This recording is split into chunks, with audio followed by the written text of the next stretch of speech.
Hello mga online kumare, ngayon nag-crave ako ng rice noodles. Ayan, panoorin nyo kung paano ko siya gagawin. Dahil meron naman akong stock dito sa bahay, bumili na lang ako ng manok at yun na lang yung sinahog ko. Nilaga ko nga pala yan bago ko isote. Ayan, sinunod ko yung bawang. Ayan, nakikita nyo naman.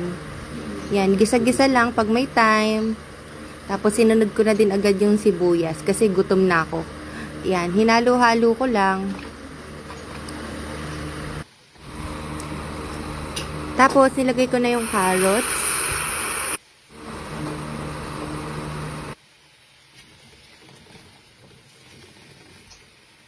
Halu-haluin nyo lang mga kumare. Lagyan nyo din ng paminta para may lasa yung manok.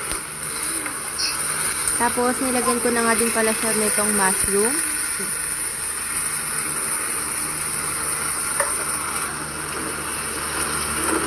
Yan, magtutubig yan mga kumare.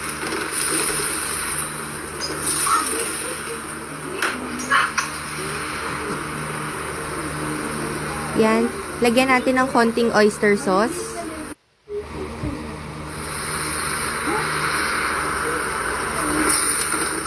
Yan. Halu-haluin nyo lang siya hanggang kumapit na yung oyster sauce dun sa laman. Tapos nilagyan ko lang ng konting seasoning para may lasa.